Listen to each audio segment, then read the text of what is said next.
Então, o assunto que eu tinha colocado para a gente discutir aqui é a história lá de Gaussian Processes, né?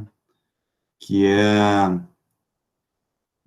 um tema que está relacionado aí com regressão, né? Regressão e classificação, na verdade, dentre outras coisas, né? Que dá para usar esse tipo de modelagem aqui. E aí eu tentei montar nessa apresentação, assim, uma visão talvez, bem simples do que é esse negócio aqui. Talvez não seja a versão prática mais usual, mas eu acho que é talvez a forma mais direta para tentar entender o que é esse tipo de modelo aqui, né? Como sei que tem alguns que talvez possam usar isso aí nos seus trabalhos, então eu preferi também manter essa apresentação no nível mais de entendimento do modelo do que de detalhe de implementação, tá? Mas na sequência eu vou explicando ali, tem uns códigos também aí que eu separei para mostrar para vocês, então na sequência eu vou mostrando. Então a ideia é a seguinte, tem duas coisas que são importantes para entender onde é que esse tipo de modelagem está inserida, né? A primeira é a questão de regressão, né? Tipo, um modelo basicamente construído para regressão, e é regressão não linear, tá? Então, o tipo de modelagem lá desse Gaussian Process aqui, né? A galera chama bastante isso aqui na literatura de GP, né? Uma sigla que usa bastante para falar desse tipo de modelo aí, né? Para regressão, ele também pode ser adaptado à classificação não linear, né? Eu vou falar só de regressão aqui, porque ele foi construído para regressão, então nem vou abrir muito para a parte de classificação, tá? E, bom, o que difere um modelo linear de um não linear, assim, né, bem a grosso modo, é que no caso linear a gente tem uma combinação linear entre os parâmetros do modelo aqui, né, e as entradas lá, as features, né. Então, em geral, a gente tem esse tipo de cara aqui para o modelo linear, né, e o não linear, essa combinação, em geral, não é válida, né. A maioria das vezes a gente pensa o modelo linear como uma reta, né, para regressão, mas também é possível ter esse tipo de modelo aqui como um polinômio, vai lá, né, com essa expressão que está aqui, né. Então, o fato de ser linear não quer dizer que ele tem que ser necessariamente uma reta, né. Linear quer dizer só que a combinação entre as entradas e os parâmetros é um produto interno, né.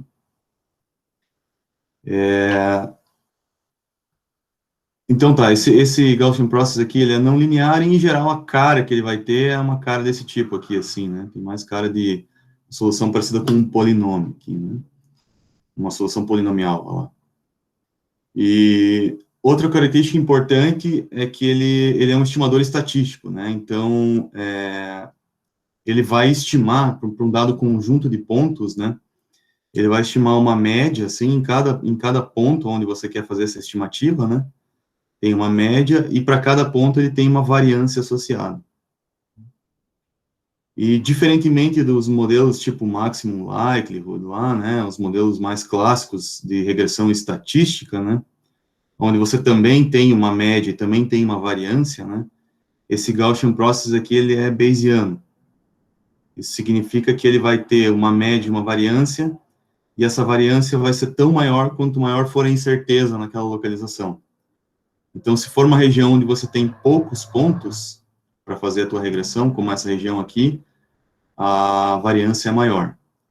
Se for uma região onde você tem menos pontos, mais pontos, né, tá mais denso ali, né, a variância vai ser menor.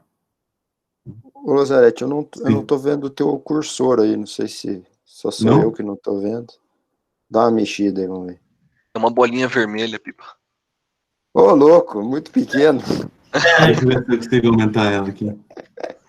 Agora eu tava no limite de... Como é que é da resolução do meu olho aqui? Né? É que o passarinho fez uma PSF do olho dele, então ele consegue...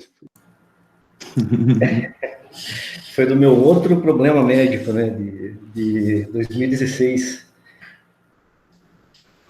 Putz, cara, sei lá onde é que eu aumento esse negócio aqui, acho que teria que ir na configuração do Windows ali. Não, mas acho que agora que eu sei o que Treinou? procurar, acho que agora vai. Beleza, qualquer coisa eu dou umas riscadas de vez em quando aqui, pra você não... Tá, Agora você tem um prior, cara, do que é o cursor? Exato, Isso, agora tá fácil. é. Então, bom, a diferença fundamental é que, por ele ser Bayesiano, então ele tem essa característica de que a variância muda de acordo com a região, né? Se tem mais pontos, a variância é menor, se tem menos pontos, a variância é maior. Né? E os estimadores estatísticos clássicos, ou seja, que não seja Bayesiano, tipo Maximum Likelihood, também é uma média, também é uma variância, mas a variância é constante para toda a região aqui, né? Então, mesmo em regiões que você não tem muitos pontos, ele tem uma variância igual. Então, isso aqui, de uma certa maneira, é uma vantagem desses modelos aqui, do tipo Gaussian Process, né, porque ele te permite dar um certo grau de certeza com relação à tua estimativa numa dada região, né.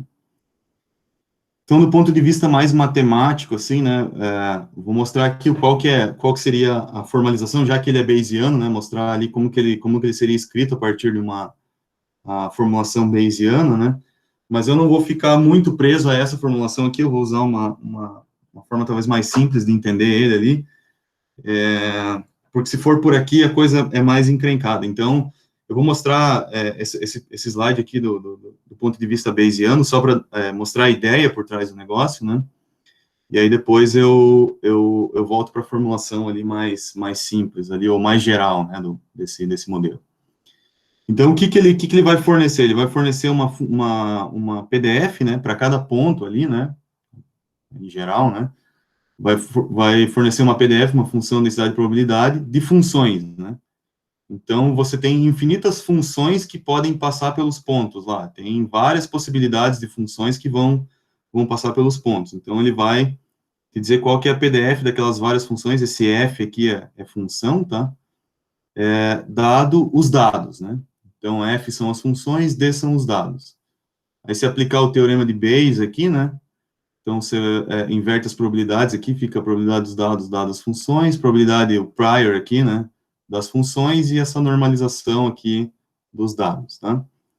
Tentar mostrar mais ou menos o que seria cada um desses caras aqui. O primeiro deles, o prior, né, seria o seguinte, você tem, por enquanto você, supondo o caso que você não tenha nenhum dado coletado para fazer a regressão, né, então, esse prior aqui, na verdade, ele vai refletir quais são as funções que você pode ter, né? Então, ele vai ter um conjunto de funções que, em geral, vai ter média nula e uma característica que pontos próximos aqui, né, vão ter valores similares, ou seja, não vai ter variações abruptas aqui nas funções que você tá estimando, né? Ou seja, as variações aqui são suaves, né? Então, enquanto você não tem nenhum dado, isso aqui seria, digamos, o teu melhor chute, né? Esperar que os teus pontos passem aqui por essas funções, né? Funções suaves aqui, e que tem média nula ao longo de todos esses vários x aqui que ele está modelando, né? Supondo que aqui seria a tua variável de entrada e aqui o valor, né, que você está querendo fazer a regressão, tá? No eixo y. Uma vez que você tenha dados, né, então, supondo que coletou lá um conjunto de dados quaisquer, né, mediu alguma coisa assim, né, o que esse estimador vai tentar fazer é atualizar essa combinação, né, ou seja, o que você tem dos dados mais o que você tem do prior ali, né, aplicar o teorema de Bayes, basicamente, né, e aí atualizar essa PDF de funções, que seria mais ou menos o que está desenhado aqui, ó. Então, depois que você coleta os dados e combina essas duas coisas aqui, o prior com os dados, né, essa PDF dos dados, aonde você tem dados aqui, né, que são esses pontos pretos, que eu tentei desenhar meio tosco aqui, mas só para dar uma ideia, né, aonde você tem esses dados aqui, a tua estimativa vai ser bem, né, a incerteza é pequena, né, ou seja, todas as funções vão estar passando por aqui, é como se você estivesse forçando essas funções a passar por aqueles pontos ali, né, fazer a regressão de fato, né. E aí, para qualquer coisa do espaço que você não tenha dados, as funções ainda têm uma variância grande, né? Então, a gente poderia desenhar em cima disso daqui uma coisa como essa que está aqui em cima, né? Onde você tem essa linha vermelha que seria a estimativa de uma média, né? Já que isso aqui é uma PDF, né? Esse cara aqui é uma PDF e vai ser gaussiana, né? Porque, bom, basicamente, a ideia do modelo é usar PDFs gaussianos aqui, né? Significa que ele vai ter uma média e uma matriz de covariância, uma variância ali, né? Então, com base nisso, a gente pode traçar aqui o que seria esse vetor de médias aqui, né, essa linha vermelha aqui, né, e essa variância aqui, né, onde vai ser tão maior quanto maior a nossa incerteza em relação aos dados. Né?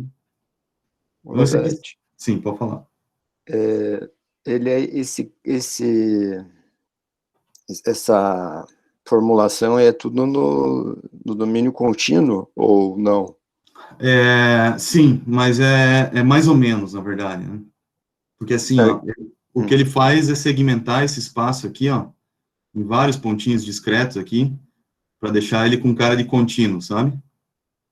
Então, na formulação, ele segmenta esse cara aqui bastante, assim, para ficar com cara de função, assim, né? Tá. Mas a implementação é toda discreta ali, né? Sim. Claro. O F ali, que é que a função, a PDF é da função, né? Então, essa média que você tem seria uma função média, né? Isso. Uhum. Tá. E a matriz de covariância seria Tá. É que tudo bem que se fosse contínuo não faria sentido, né? Ter uma matriz de covariância, mas tá discretizado aí tudo bem. Tem uma matriz de covariância que mede meio que a correlação de um ponto com os vizinhos, assim, né? Isso. Mais ou menos isso, assim. Exatamente isso, na verdade. Beleza. A formulação toda que eu vou apresentar aqui na sequência, ela é a versão discreta dela aqui, né? Eu acho que dá para fazer a mesma coisa olhando tudo do ponto de vista contínuo, mas não sei, eu não cheguei a analisar isso aí, porque eu não sei. Não, beleza, é que às vezes também não se ganha nada, né? Fazendo tudo contínuo, só fica mais complicado, mas às vezes ganha, mas às vezes é a mesma coisa também, não dá para saber. Sim. Beleza. Então, o que eu tentei colocar nesse slide aqui, assim, é meio que a visão geral do que esse cara faz, né? Ele vai, então, estimar uma PDF de funções ali, né? Aonde a regressão vai ser dada por duas coisas. A média, né, que vai passar pelos pontos aqui, né? Que é essa linha que está aqui, né? Passando pelos pontos, né, da regressão aqui, e a variância associada a ela, né? Tem um detalhe importante que é o seguinte, acho que eu acabei tirando fora dessa apresentação aqui, mas essas estimativas aqui você pode prever que tem ruído nos dados, né? Então, é normal você ver, assim, nos desenhos que se usa para esses Gaussian processes aqui, quando a linha das funções passa em cima, assim, né, com variância nula, é uma versão desse método sem ruído. Quando ele tem uma determinada variância aqui em cima do dado, significa que ele está prevendo ruído, então, mesmo em cima do dado, ele tem uma determinada incerteza. Tá? Isso é só um detalhe que aparece. Então, por exemplo, esse cara aqui, ó, que está aqui, ele tem uma variância, né, que não é nula ali, né, então, esse aqui provavelmente é uma versão que eles chamam de noise, que é o nome que se dá lá, Gaussian Process e tal. Só para deixar claro, isso aí que também é importante. Né? Bom, então, para apresentar a formulação, eu vou só mostrar algumas coisas de conceito, né? Acho que nem todo mundo, talvez, tenha visto isso antes, ou se viu, talvez não lembra. Então, só alguns detalhezinhos, assim, antes de falar da formulação em si desse modelo, né? Ou seja, antes de voltar para construir esse negócio que está nesse slide aqui, né? Então, primeira coisa sobre a distribuição gaussiana multivariada. Então, toda essa formulação, como o nome já diz, né? Ele impõe que são distribuições gaussianas. Então, vai se usar uma distribuição, vai se modelar uma PDF gaussiana em cima daquelas funções ali, né? Então, a expressão da PDF gaussiana multivariada, essa daqui, né? A gente tem, então, como estava falando, a matriz de covariância, né, que entra aqui, e o vetor de média. Esses são os dois parâmetros que definem a gaussiana multivariada, né? O vetor de médias vai dizer aonde que aquela gaussiana multivariada está centrada, né? E a matriz de covariância, né? Estou mostrando um caso 2D aqui, ela tem uma outra interpretação que é a seguinte, ela vai dizer mais ou menos qual que é como que os dados estão distribuídos. Por exemplo, se ela for uma matriz diagonal, e a diagonal for igual ali, né, a diagonal principal, né, então os dados vão ter essa distribuição meio que esférica, né. Até eu perdi o cursor aqui agora, achei. Então, os dados vão ter essa distribuição meio que esférica, assim, né? A cara dos dados, né? Então, se eu fosse gerar pontos com essa gaussiana, com essa matriz de covariância e com esse vetor de médias que está aqui, né? Os pontos estariam com uma cara mais ou menos aqui assim, né? Distribuídos dentro dessa coisa meio esférica, assim, né? Se eu tiver uma matriz ainda diagonal e o sigma 1 aqui, né? Esse cara aqui da primeira posição, for muito maior do que o da segunda, eu começo a, digamos, achatar, né, aquela distribuição gaussiana e os dados começam a ter um formato mais elíptico, né?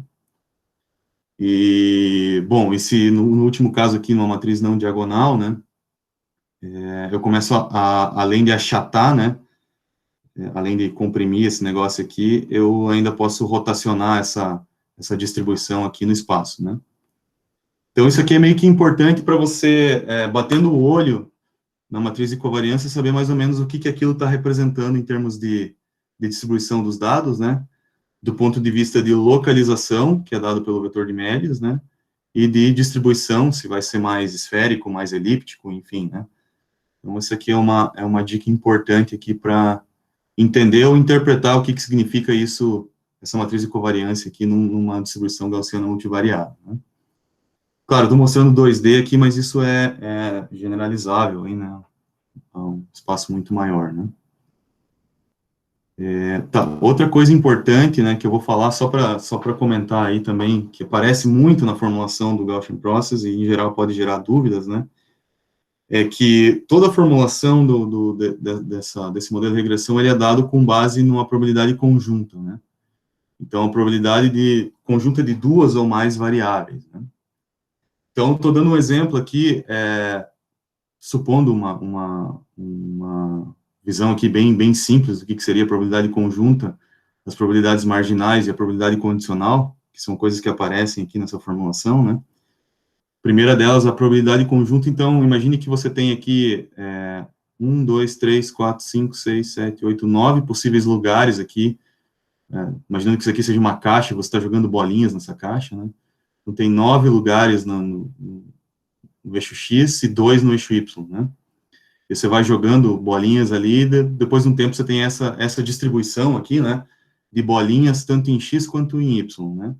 Quando você olha a distribuição tanto em X quanto em Y, o que você está olhando aqui seria a probabilidade conjunta dessas duas variáveis, né? Quando você esquece uma delas, né, que chama probabilidade marginal, não sei se esquece é o melhor termo, mas se você soma em relação à outra, né, então, por exemplo, se você somar em relação a todos os possíveis y aqui, né, você obtém a probabilidade marginal em relação a x, né? Então, o que eu estou mostrando aqui é um histograma que está contando o número de bolinhas, né, em relação a x, independente do y. Então, aqui eu tenho poucas bolinhas, se eu vou chegando mais para o meio aqui, eu tenho mais, porque tanto em x quanto em y tem bastante aqui. Então, tem um número mais alto aqui, né, no meio, e diminui lá para o final, né? Se eu fizer a mesma coisa, esquecendo o que está acontecendo em y,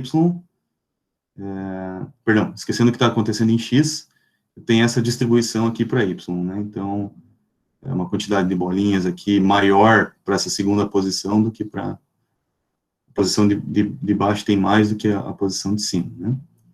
E mais importante, talvez, do que essas probabilidades marginais aqui, né, é a probabilidade condicional, né?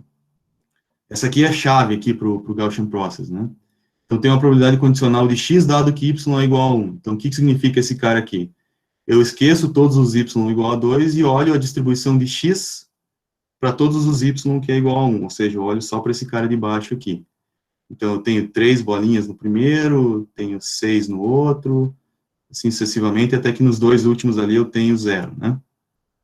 Então, essa probabilidade condicional é basicamente você forçar que um determinado valor já foi observado, então você já sabe quanto ele vale, e olhar a distribuição em relação àquela variável, por exemplo, a variável x, né, para aquele valor que foi dado ou que foi observado.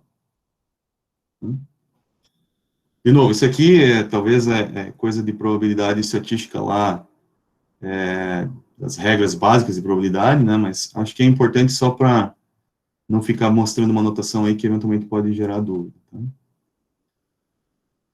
Bom, esse lance do probabilidade condicional, como eu disse, ele é chave para o Gaussian Process, porque vamos supor que a gente tenha uma PDF gaussiana, uma probabilidade, uma distribuição gaussiana aqui, de duas variáveis, x1 e x2, que é dada por um vetor de médias e uma matriz de covariância, né, para a probabilidade conjunta desses caras aqui. Então, seria a probabilidade conjunta de x1 e x2, que tem um vetor de médias aqui, e tem uma matriz de covariância que é dada por esse cara aqui. Quando você vai calcular uma probabilidade condicional, por exemplo, você observou um valor para x1 aqui, x1 vale, por exemplo, 1. Tá? O que acontece no caso gaussiano é que se você observar uma das variáveis, tanto x1 ou poderia ser x2, né, a distribuição condicional, por exemplo, a probabilidade de x1 dado que x2 foi observado, é ainda uma função gaussiana, que vai ter uma média dada por esse μ 2 aqui, e uma matriz de covariância dada por esse sigma 2 aqui. E aí é possível de provar, né, não vou ficar mostrando isso aqui, né, mas é possível de provar que você pode calcular qual que vai ser a média e a matriz de covariância dessa nova distribuição, ou seja, dessa distribuição que leva em conta que um valor foi observado, né, e que ainda é gaussiana, como está nesse desenho aqui, né, isso vale para qualquer dimensão, né, você pode usar todas as informações que você tinha para a probabilidade conjunta, né, então, você vai usar o μ1, sigma 2, enfim, é uma formulazinha aqui, né, que você vai aplicar e você pode determinar, então, qual que vai ser a nova média e qual que vai ser a nova matriz de covariância, ou a variância, nesse caso aqui, porque seria unidimensional, né, usando essas equações que estão aqui, tá?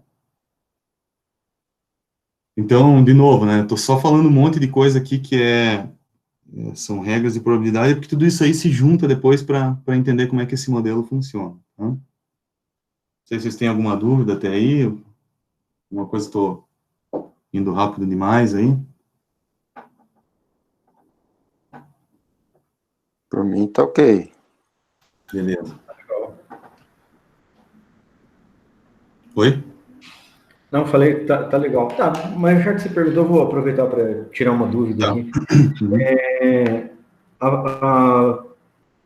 A variância, em função da densidade de pontos, tem uma definição fechada ou fica a critério da implementação?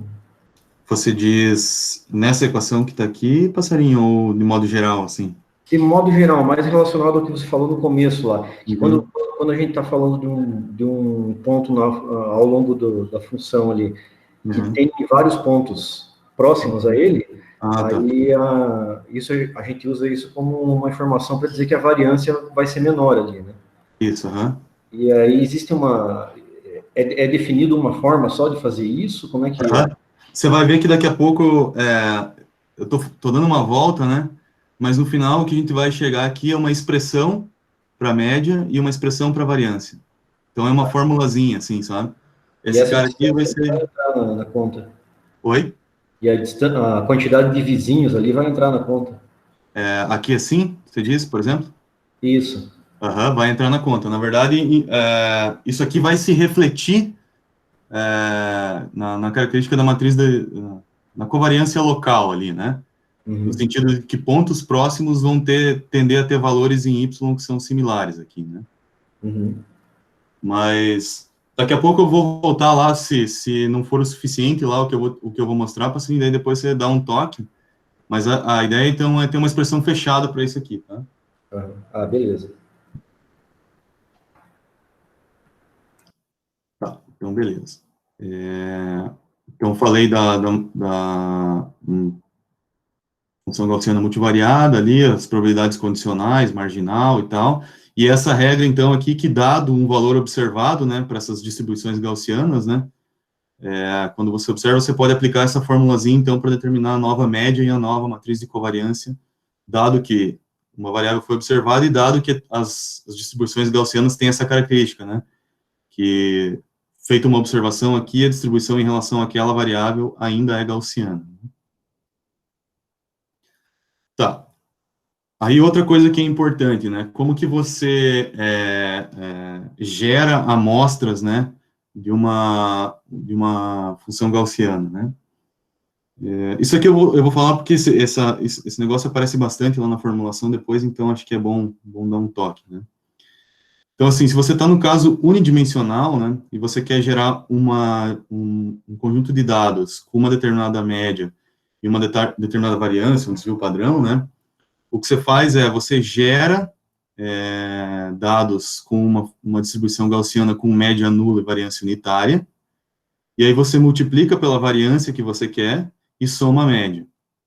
Então, com isso, você consegue gerar dados com qualquer distribuição, com qualquer parâmetro de média e variância, né? Isso aqui, na verdade, faz com que você tenha que ter uma forma, né, de gerar dados aqui com média nula e variância unitária, mas, enfim, isso aqui vamos supor que você tenha uma função que faça isso, né? Não vou ficar discutindo esse ponto em especial, né? Só mostrando essa relação aqui, né?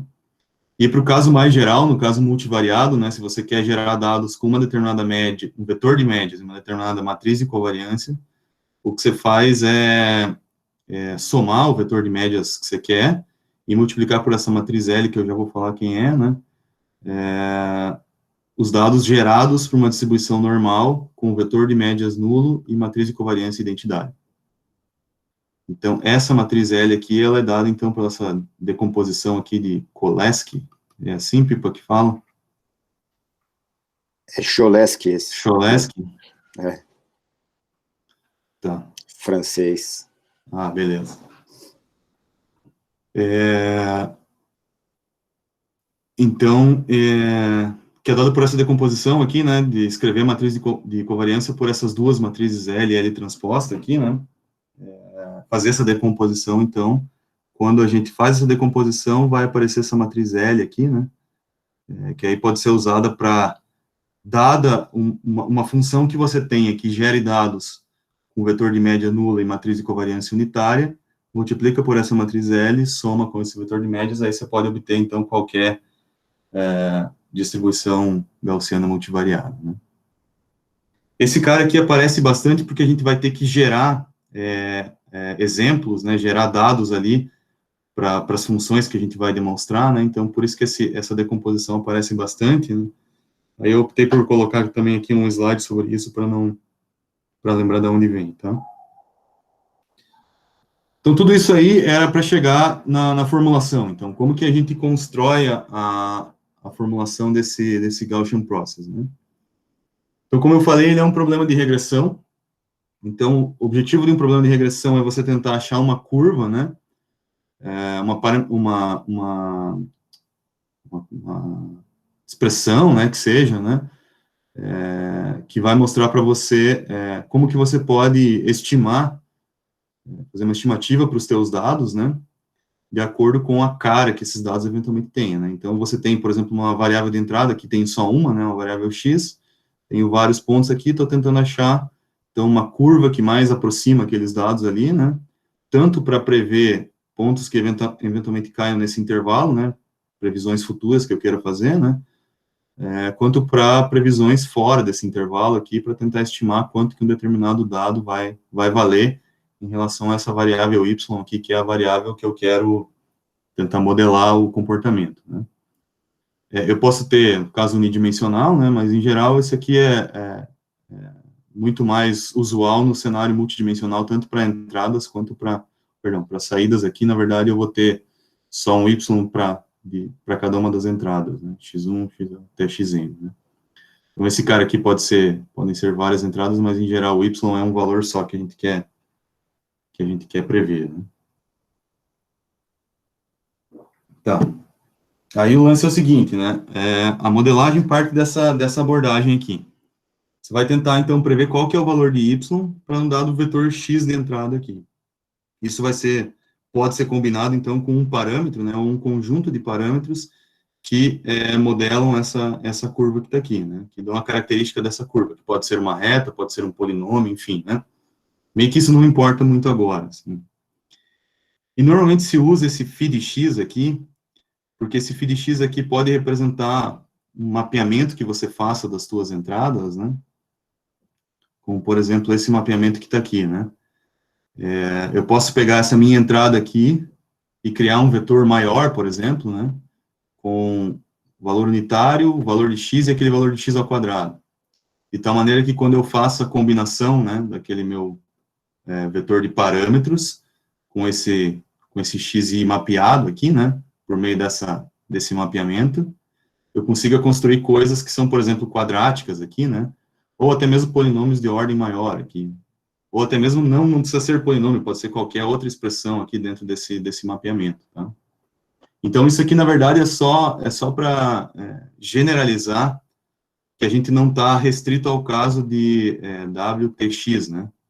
A gente que seria uma reta, né? A gente está, ao fazer esse mapeamento aqui em X, generalizando essa análise para qualquer, digamos, formato arbitrário que eu tenho aqui de funções nesse espaço aqui, né? Que eu estou tentando modelar. Então, a princípio, poderia ser esse mapeamento aqui, ou poderia ser qualquer outro, né? Até aqui, a gente teria que escolher qual é esse mapeamento para essa formulação, tá? O grande lance aqui é que a gente não vai precisar. Pode falar. Essa função phi, ela pode ser uma função kernel? Pode, Ela pode ser qualquer coisa, tá? Assim, a princípio, até onde a gente está aqui, você poderia escolher o mapeamento que você quiser para ela, tá? Aham. Mas daqui a pouco ela vai sumir, tá? Porque ela usa aquele mesmo esquema da SVM lá, sabe? De substituir o mapeamento e tal. Então, daqui a pouco esse cara aqui, ele já deixa de aparecer, tá?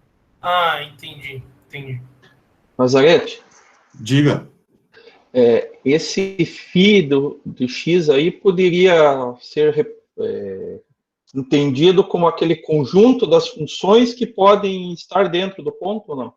Ainda não, Giovanni. Na verdade, não. Daqui a pouco eu chego nelas lá também, tá? Beleza. Por enquanto seria aqui, eu nem até nesse momento aqui eu nem falei em distribuição de probabilidade, mas ela já vai entrar. Beleza? Não sei se eu perdi o Giovanni aí, mas... Não, eu já tinha entendido. Eu consegui. Obrigado. Beleza. Então, assim, ó, o que acontece aqui, né? A gente vai assumir, então, só escrevendo uma notação vetorial aqui, né? Que as saídas y que eu vou ter aqui, né? Para cada um daqueles vários x vai ser dado, então, por esse mapeamento, já escrito na forma vetorial aqui, combinado com os parâmetros que descrevem aquela expressão, né? Que seria, nesse caso aqui, o W0, W1 e W2, né? Tá. Aí que começa a entrar a questão probabilística do negócio. Então, dentro desse contexto aqui, a gente vai assumir, então, que existe uma incerteza em cima desses parâmetros aqui, né? Ou seja, esses caras aqui, além de eles serem desconhecidos, eles podem ser representados aqui por meio de uma distribuição normal aqui, né? Representando a minha incerteza, né, na estimativa de cada um desses Ws aí, né? Com um vetor de médias nulo e uma matriz de covariância aqui dada pela matriz de identidade, vezes esse cara aqui que multiplica a diagonal principal, que seria uma espécie de uma variância aqui, né? Para cada uma das dimensões que eu tenho. Então, é aqui que a coisa começa a ficar probabilística, tá? Porque se o teu vetor W, ele é modelado por meio dessa PDF gaussiana aqui, então, se eu tenho uma variável aqui, que é uma variável aleatória, no fim das contas, né? Esse cara aqui, consequentemente, também vai ser uma variável aleatória, né?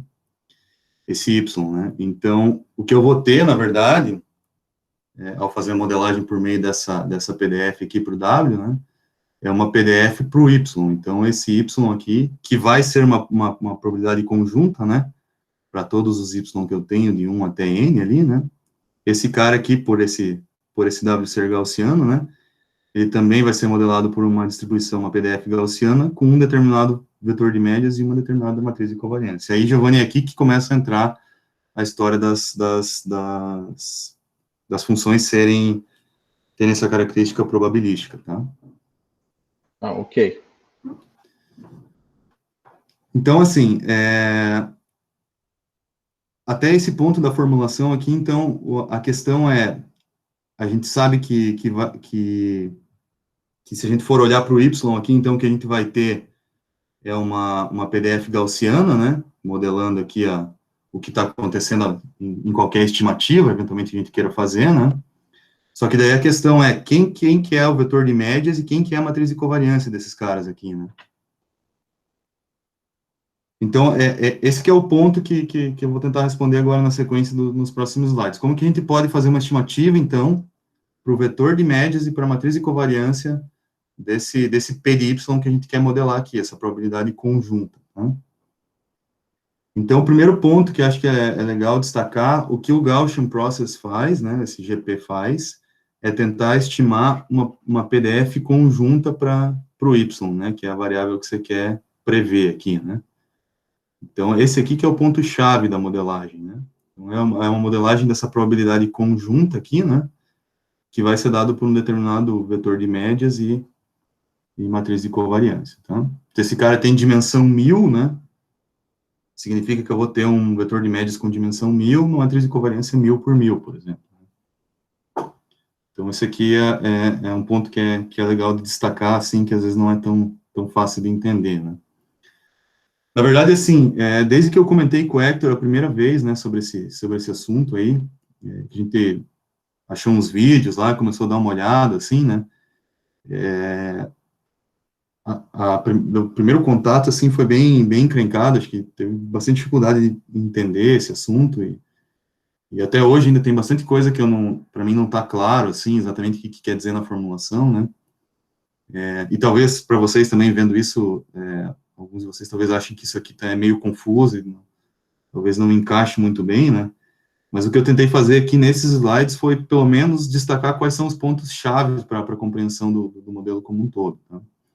Então, talvez tenha coisa aqui que, para entender 100% mesmo, teria que gastar mais tempo aí, né, ir mais no detalhe, mas, enfim, estou só tentando colocar os pontos principais aqui, né? Então, a pergunta agora é como modelar esse P de Y, ou seja, como calcular o vetor de médias desse cara aqui e a matriz de covariância, tá? Então, assim, o que tem nesse slide aqui? Eu só peguei quais eram os pontos mais importantes, as equações do slide anterior, né? Mais relevantes aqui, né? Os pontos-chave ali, né? E aí, o P de Y que vai ser dado, então, por esse vetor, por essa distribuição com o mi e o sigma, né? Então, a primeira pergunta é como calcular a média, que eu acho que é mais fácil, e depois a matriz de covariância. Então, começando pela média, tá? Então, o que você vai fazer é calcular a esperança ali, o valor esperado, não sei qual que é a tradução que é mais usual, acho que é esperança, né, Pipa? Esse E aí. Esse Pipa tá. Desculpa que eu me bati aqui com as janelas aqui. Ah, tá. Acho que tanto faz. Eu já ouvi os dois, assim. Beleza. Eu acho melhor o valor esperado, mas já ouvi bastante gente falar esperança também. Então, inglês só falam, acho que expected value, né? Acho que é. Eu acho que talvez o valor esperado seja meio anglicismo, assim, talvez o português seja esperança, mas sim, os dois servem. Beleza, é basicamente, então, aplicar aquela formulazinha do valor esperado aqui para essa variável aleatória y aqui, né, que é dada por esse psi maiúsculo aqui, né, phi maiúsculo, perdão, vezes w, né, então, se eu pegar esse cara aqui e jogar para dentro aqui, né, do y, né, esse phi aqui não é uma variável aleatória, ele cai para fora, né, e o valor esperado de w, sabendo que ele tem média nula, que foi uma imposição ali do início, né, vai fazer com que o valor esperado, então, dessa variável y aqui também seja zero, né, então, uma característica importante desses Gaussian Process é que ele espera, então, que as predições ali tenham um valor, em termos de média nula ali, né, isso aqui é importante, tá? E aí, se fizer a mesma coisa lá para variância, né, aplicar lá, então, o valor esperado de y transposto, que é a formulazinha lá da variância, né? Teria que reduzir a média aqui, mas com uma média nula, então fica y transposto, né? Aí, bom, aí vai ficar aqui o φ maiúsculo, φ transposto, né, que ele já caiu para fora aqui, e o w transposto aqui dentro, né? E aí é basicamente calcular a variância, então, da distribuição W, que a gente viu que antes era 1 sobre alfa aqui, né? Na verdade, multiplica a matriz de covariância, mas isso dá para simplificar de tal maneira que no fim aqui, essa é a expressão, então, da variância para aquela estimativa que você quer fazer. Então, assim, o que isso quer dizer, né? Que cada y que a gente está tentando prever aqui, né, nos vários x que a gente tem aqui, né? Então, para cada x, a gente vai prever um y que tem uma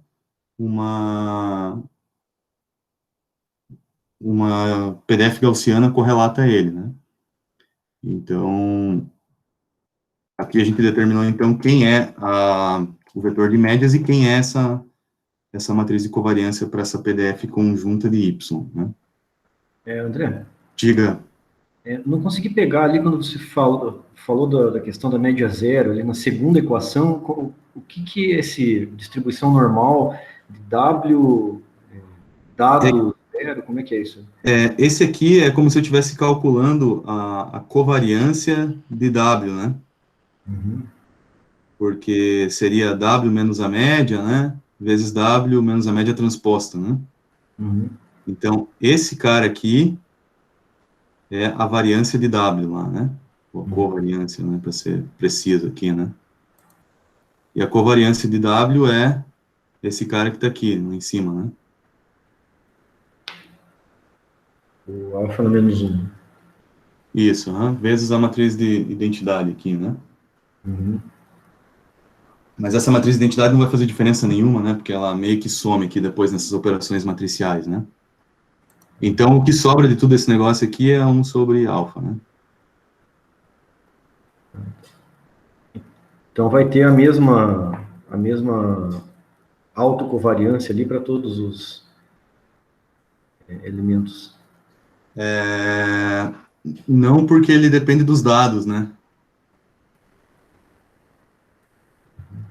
Então, isso aqui dá para encarar como um parâmetro só, né?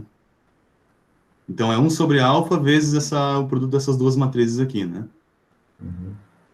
E essa notação ali na segunda linha, W dado um vetor de zeros? Aqui? Nessa linha aqui? Isso, nessa linha. Isso, significa que essa variável W, então, ela é dada, né, por um vetor de médias e uma matriz de covariância diagonal, que os elementos da diagonal todos valem 1 sobre alfa ali, né? É tudo zero ali, no caso, né? Isso aqui é um vetor nulo, né? Dependendo da dimensão de W, né? Acho que talvez o que o passarinho quis falar é que aquele W barra está sobrando, talvez, né?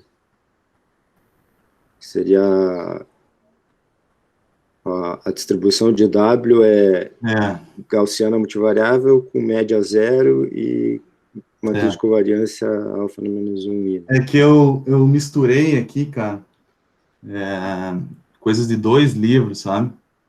Então, por exemplo, um dos livros lá, ele é explícito com relação, assim, à variável que você está falando, dado os parâmetros, né? E no outro, é coisa do tipo assim, né? Ele vai dizer o seguinte, P de W, ele usa esse símbolozinho aqui, né?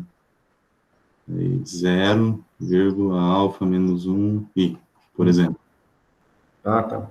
Tá, então, desculpa aí, mas meio que na correria aí eu misturei essas notações aí, acho que não ficou muito bom.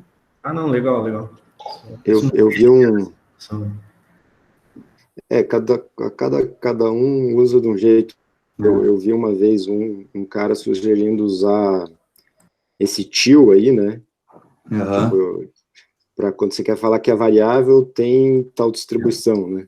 Eles dizem que é draw, né? Draw from, assim, né? Isso.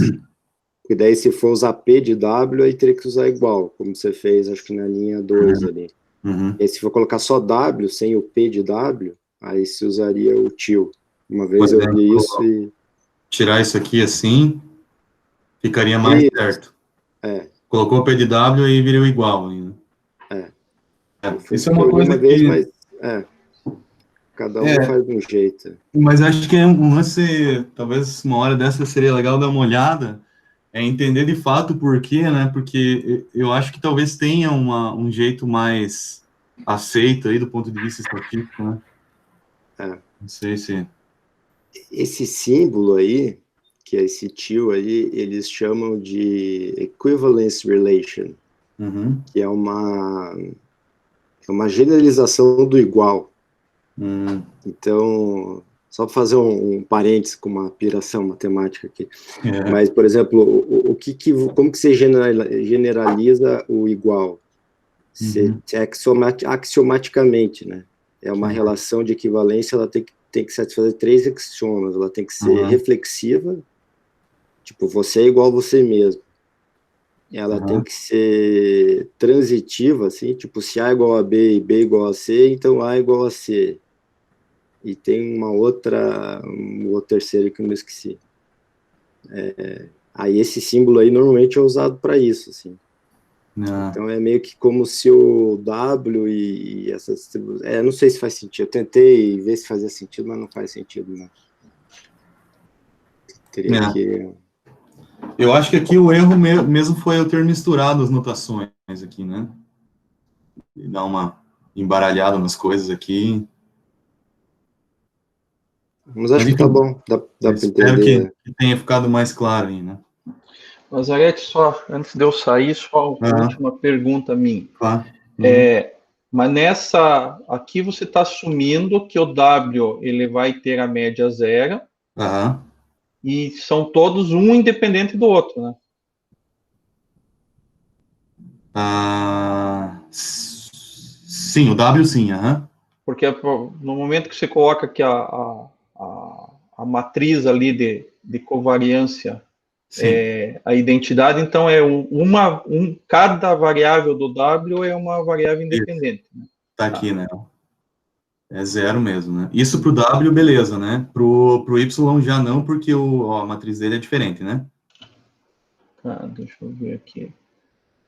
Tá. Mas dependendo do φ ali, do jeito do φ, se elas forem independentes, o φ vai ser uma diagonal também. É que daí o φ vem dos dados, né? Ó, se eu voltar aqui, ó, o φ é a transformação dos dados, né? Tá.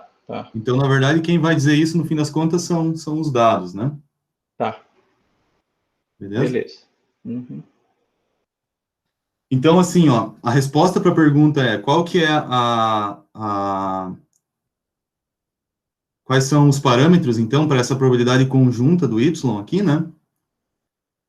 Que é dada por um vetor de médias e uma matriz de covariância, é essa, né? Um vetor de médias é nulo, e a matriz de covariância é 1 sobre esse alfa, que vem lá do W, né? Φ transposto, né? Então, até aqui, se você conhecesse o mapeamento, você aplicaria o mapeamento nos dados, montaria essa matriz, e daí estaria aqui a resposta do problema, né? Aí, a manha desse modelo aqui é usar aquele mesmo esquema que você usa lá na SVM, que é o seguinte, né? Ao invés de você fazer o mapeamento e aí montar essa matriz de covariância, né? Só copiei o vetor de médias e a matriz de covariância aqui, né? Ao invés de você fazer tudo isso aqui, que é a pergunta que o Jefferson estava fazendo antes lá, né? Quando você tem... Isso é a história lá do kernel trick lá, né? Que a gente começou a discutir numa naquelas discussões do grupo lá, né? Que a gente ficou um tempo debatendo ali, né? Mas, assim, uma das propriedades que tem aqui, né? É a seguinte, se o teu problema, né? No espaço original, ele pode ser escrito por meio de um produto interno. Aí você faz um mapeamento, né? e você ainda continua, digamos, calculando o produto interno nesse novo espaço aqui,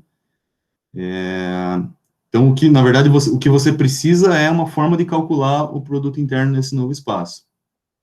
Então, o que aqueles kernels fazem lá, né, desde que satisfaça aqueles teoremas que são propostos lá, né, é justamente substituir esse produto interno aqui, né. Então, o que ele faz lá esse espaço aqui tem que ser um espaço de Hilbert lá, daí tem aquela história do teorema de Mercer lá, né, que a gente comentou rapidamente lá na reunião passada, que é trocar esse mapeamento aqui, né, trocar tudo que for φ, x transposto y aqui, né, qualquer par de vetores que você está calculando o produto interno, né, fazer a troca, então, por um kernel, né, que satisfaça esse teorema aqui, né. Então, por exemplo, tem o kernel gaussiano que satisfaz, tem o kernel, tem vários lá, né, que satisfazem isso aqui, e aí você pode vir aqui e troca esse cara aqui por essa matriz, por esse produto do kernel. E aí a vantagem é que você não precisa conhecer qual que é o mapeamento, já que você só precisa conhecer o produto interno, você vem aqui e usa diretamente o kernel, né? E aí a sacada aqui é usar esse mesmo esquema. Então, ao invés de você fazer o mapeamento e construir essa matriz aqui, você troca ela pela matriz do kernel. Escolhe um kernel qualquer lá, né? Então, a galera usa bastante o kernel gaussiano lá, né? Talvez seja um dos mais usuais. Inclusive, essa escolha do kernel aqui nesse modelo é um caso à parte, depois eu vou comentar ali. Mas então você escolhe e aí você calcula essa matriz K aqui usando a expressão do kernel. E não precisa conhecer o mapeamento φ aqui, né? Você está substituindo os produtos internos que eventualmente tem entre pares de vetores aqui, né? Mais esse parâmetro alfa aqui, né? Por esse produto do kernel aqui, né? Então, aqui que entra, digamos, parte da característica não linear desse modelo também, né? E que tem relação aqui, então, com as SVMs lá, né? Teoria de kernels e tal. Então, assim, de novo, né, eu tô só comentando rapidamente, a gente aquele dia na discussão do grupo, a gente ficou um tempão em cima disso, ainda ficou com algumas dúvidas, mas, em linhas gerais, aqui, essa é a história que é contada nos livros, aí, né? Eu não sei se a gente está sendo muito preciso em resumir tanto assim, mas, enfim, essa é a forma que você usa para contar essa história aí, né? Então, aí aquela PDF de Y lá, né, a probabilidade conjunta de Y passa a ser dada, então, de novo, pelo vetor de médias nulo aqui, né, e agora por essa matriz K, que é simplesmente usar essa expressão que está aqui, né? Que, no fim das contas, é uma medida de distância euclidiana que está aqui, né, ao quadrado, né. Então, dividido por esse 2 sigma aqui, que isso aqui é um parâmetro definido a priori também, né, é exponencial. Enfim, aplicar essa equação aí, né. Então, o resumo da história é que o P de Y vai ser dado, então, por uma distribuição normal, vetor de média nulo e matriz de covariância K. Então, assim, ó, eu vou mostrar um código aqui do que seria, então, a primeira parte aqui, né, dessa modelagem, deixa eu voltar lá no começo, né, esse PDF aqui, ó. Como que dado, então, que eu assumi uma distribuição para as funções, né, para os y aqui, né, com um vetor de médias e uma matriz de covariância, como que eu gero essas funções aqui, então, para o meu prior. Por enquanto, não tenho, estou supondo que eu não tenho nenhum dado, tá? A única coisa que eu vou fazer é aquilo que o Pipa comentou ali, né, eu vou supor, então, que eu tenho vários pontos aqui, então eu vou gerar um grid linear aqui, simplesmente para poder plotar essas funções aqui, né, com aquelas características da PDF que eu falei, mas, a princípio, eu não tenho nenhum dado, tá? Estaria no primeiro cenário aqui, que é sem nenhum dado. Eu estou gerando essas funções aqui no espaço, né? Então, deixa eu só ir para o código aqui, que eu acho que é mais fácil plotar daqui, né? Então, deixa eu dar um clear aqui. O código, ele é relativamente simples. Opa. Estou rodando alguma coisa aqui, será?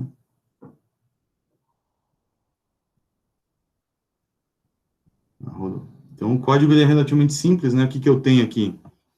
Eu tenho os pontos que eu gero ali, né? No meu grid aqui, de menos 5 a 5, vários pontos ali no espaçamento, 50 pontos entre menos 5 e 5, né?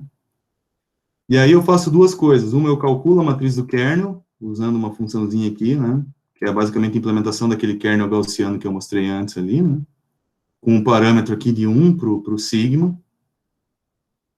Depois eu faço uma decomposição lá do Cholesky aí, né? Já corrigindo com o que o Pipa sugeriu ali, né? Porque eu vou gerar dados de uma distribuição gaussiana multivariada, né? Então, para eu fazer isso, o que eu faço, né? Eu pego uma função que gera dados, uma distribuição gaussiana multivariada com média nula e matriz de identidade, multiplico pelo L lá da decomposição de Cholesky e somo com a média. Então, se eu fizer isso, eu consigo, então, gerar dados com quaisquer outros vetores de média, que nesse caso continua sendo zero, né? Mas com uma outra matriz de covariância, então, que é esse K. Né? E aí, bom, aí simplesmente eu faço essa multiplicação aqui, né? L pelo resultado dessa função que gera valores com média nula e matriz identidade, que no caso do Python aqui é esse do NumPy random.normal aqui, né? E aí eu gero aqui, deixa eu ver quantas funções, eu acho que são... parecem ser umas 10 aqui, né? Parece que eu gero 10 funções aqui, então, que seriam o prior, né? Então, o que significa isso aqui? Está dizendo para a gente, assim, eu espero que os pontos que eu venha a medir, eu ainda não comecei a medir, né? Mas quando eu começar a medir, eles vão passar, possivelmente, por essas funções aqui, né? Que estão próximas a zero aqui, né? E que vão ter transições suaves, ou seja, pontos próximos vão ter valores próximos de y aqui. Né? Então, isso sem coletar nada de dados é o que a gente tem de informação a priori, né? Claro que se eu mexer, por exemplo, no parâmetro do kernel aqui, né, eu altero a cara desse prior ali, né? Eu vou ter funções que são transições bem pouco abruptas, né? Se eu diminuir, por outro lado, né, eu permito que tenha transições muito mais abruptas. Então, o parâmetro do kernel, de uma certa maneira, influencia ali, né, o quanto eu tolero transições abruptas ali nos sinais, né, nos pontos que eu eventualmente venha a medir, né. Mas eu ainda nem fiz, tudo isso eu só estou falando aqui, né, mas eu ainda nem fiz a regressão ainda, né. A regressão vai vir agora na sequência, né. Então, estava mostrando esse código aqui para vocês, só para mostrar uma parte do processo que o que se espera em termos de funções para esse modelo, tá?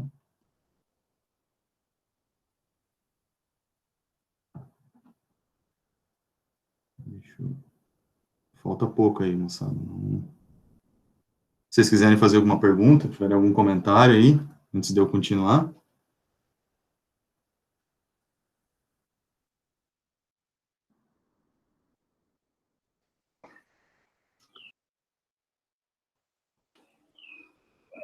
Tô querendo ver o exemplo aí, daí eu vou fazer uma pergunta depois.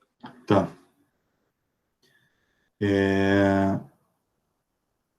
Então, beleza. Então, deixa eu só fechar aqui como que é a formulação para fazer a previsão de novos valores, né? Aí eu volto para o código ali, e aí tento fechar essa sequência de slides aí. Então, para mostrar como que seria a previsão para novos valores, imagine, então, só para a gente ilustrar aqui como que seria, né, essa formulação, vamos supor que a gente tenha três pontos aqui, né, dado por um x1, x2, x3, e o correspondente y de cada um ali, né. Então, a gente está modelando a PDF conjunta do y, né, então, para esse caso aqui, o P de y seria a probabilidade conjunta de y1, y2 e y3, e esses caras aqui, então, seriam gerados por uma função gaussiana multivariada com média nula e matriz de covariância K. Então, o K aqui, se eu fosse calcular, por exemplo, usando o kernel gaussiano ali, né,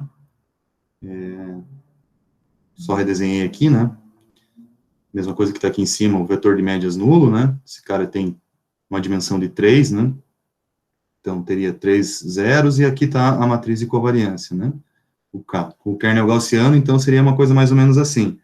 Diagonal principal seria unitária, né, pontos que estão próximos, então, por exemplo, o x1 e o x2, que estão mais próximos aqui em relação ao x3, né, em termos de, tanto em x quanto em y, né, eles têm um valor maior aqui, né, na matriz K, 0,7, né, e, enfim, pontos que estão mais distantes, tipo 1 e o 3, aqui tem valores menores, né.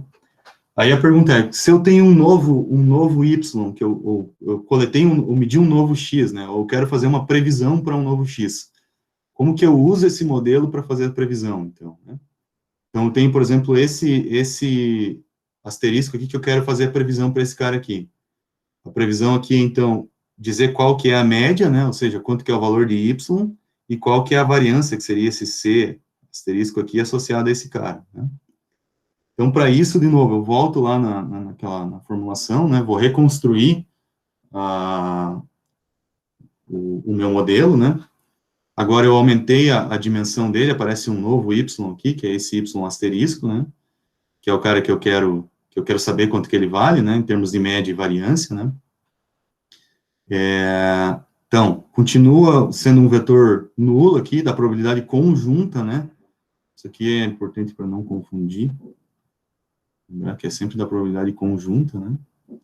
E aí a matriz K que eu já tinha, fica essa K, essa parte que está aqui, né, eu vou chamar ela então de matriz K, e aí aparecem elementos novos aqui, né, que é em relação a esse novo exemplo X asterisco que eu tenho aqui.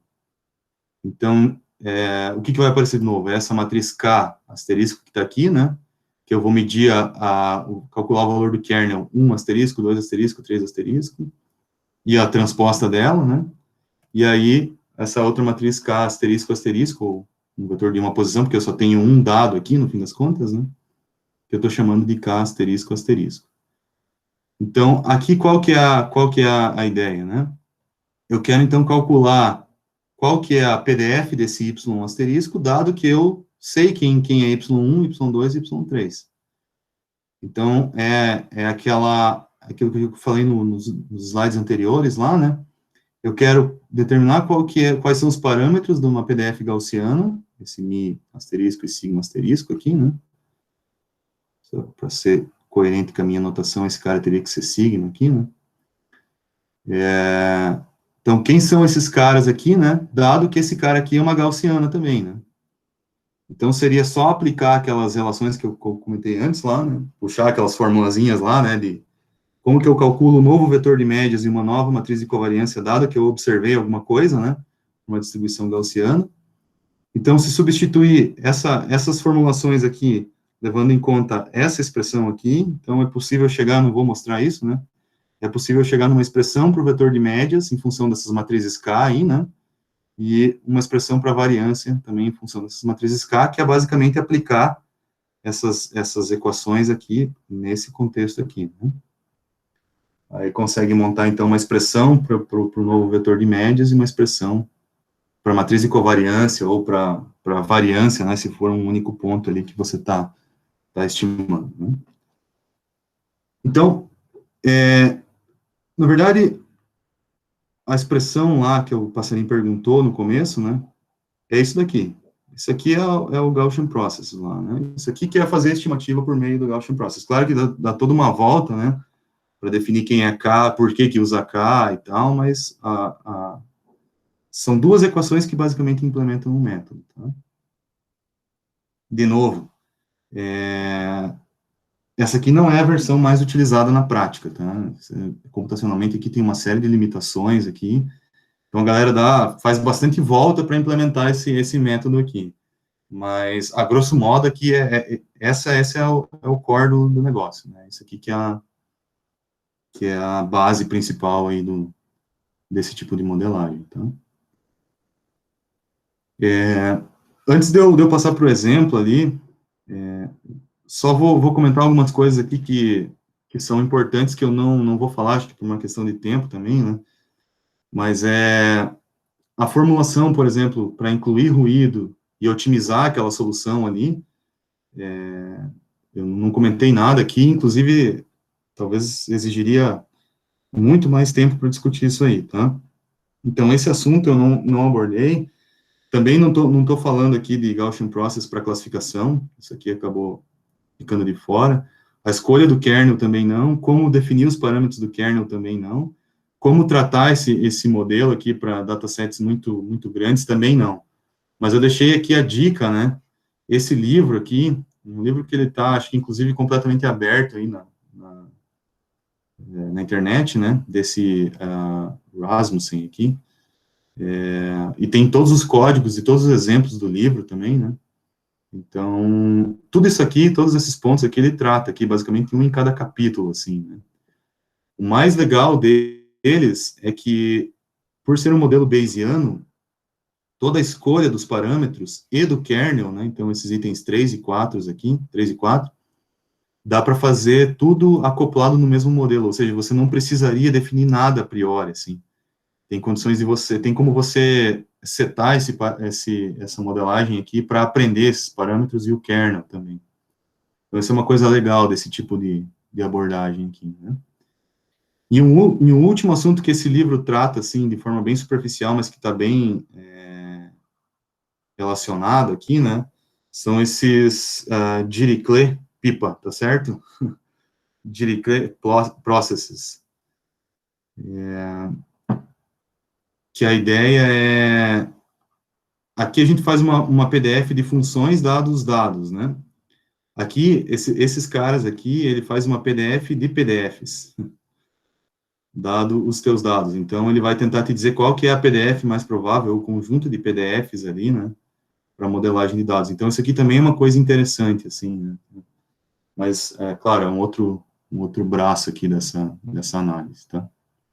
Então, enfim, só estou tentando dar um mapa aqui para quem for ver ou estudar mais sobre esse assunto, qual que é o caminho das pedras aí, né?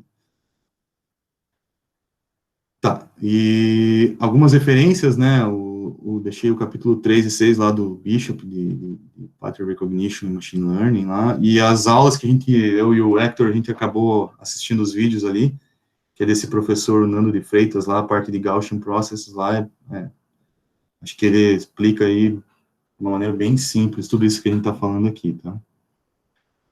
Enfim, só para dar um mapa, então vou voltar para o exemplo aqui, que seria agora o exemplo completo, né? Fazer a partir do prior, né? Então tem um prior, coleto dados e atualizo a minha estimação, ou seja, atualizo o meu vetor de médias e matriz de covariância para todo o range de análise que eu estou fazendo ali, né?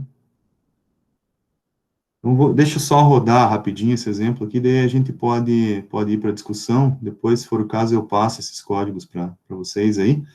Só tem um detalhe que é o seguinte, ó, aqui é o mesmo código, tá? Eu já rodo ele aqui, mas a ideia então eu tenho um prior ali, né? E agora eu tenho alguns exemplos de dados ali que eu coleto, que está dentro desse vetor X, né? Dentro de uma função que é uma função senoidal ali, né, com determinado ruído, que é o que eu estou tentando, digamos, encontrar a regressão, né. A diferença é que a forma como eu calculo a variância e a média é um pouco diferente daquilo que eu acabei de mostrar nos slides ali, porque, como eu falei para vocês, eu não estou mostrando a parte de otimização que tem por trás desses cálculos aqui, né. Então, se você for comparar essa parte do código com aquilo que está no slide, não está 1 para 1, né, porque tem alguns passos aqui que deveriam vir antes aqui para entender o porquê que é implementado dessa maneira. Mas, a grosso modo, esse aqui é só otimização. No fim das contas, o que está fazendo é o que está no slide ali, né? Então, se eu rodar esse código aqui, né, ele vai retornar 3 coisas, tá? A primeira deixa eu começar do meio aqui, que talvez seja melhor. Aquele mesmo prior que a gente tem antes lá, né? Então, essas aqui são as possíveis funções que você espera. Aí você mede alguns pontos, né, são esses pontos que estão aqui com o xizinho, né, são esses caras aqui, né. Então, a gente mediu, então, o que acontece é que naquela região ali, a variância vai ficar bem bem baixa, né? E como eu estou pedindo para ele plotar a média e a variância para todos os pontos do range entre menos 5 e 5, que eu tenho aqui, né? Então, ele vai plotar também alguns casos que estão fora dos dados que eu medi ali, né? E por isso a variância fica maior. Então, você veja que as funções agora, quando são atualizadas de novo para serem geradas, elas se concentram mais onde estão os dados e se espalham mais onde não tem. Talvez seja mais fácil ver o que está aqui, né? Então, o que está aqui eu estou plotando em vermelho, se não me engano, é a minha estimativa, né? Em azul é a função verdadeira, o seno que eu conheço ali, né? Os pontos que eu coletei são esses sinais de mais aqui. Eu estou plotando mais ou menos 3 vezes o desvio padrão aqui para cada ponto, né? Para dar essa região de incerteza, tá? Esse código, na verdade, é o código do livro ali, né? Então, estou falando eu, mas não fui eu que fiz isso, né? Só peguei o código dele ali. Então, essa aqui seria a cara do que seria a estimativa aí do modelo Gaussian Process. Esse aqui, se não me engano, é com ruído também. Então, muda um pouquinho, pouca coisa aqui na formulação, mas muda, né? Em relação ao que eu mostrei. Enfim, acho que falei demais aí, não sei se ajudei ou compliquei, mas eu passo aí para a gente trocar uma ideia, que senão fico só eu falando aqui, eu não sei se está sendo claro ou não o que eu estou dizendo, então, por favor, gente, comentem aí.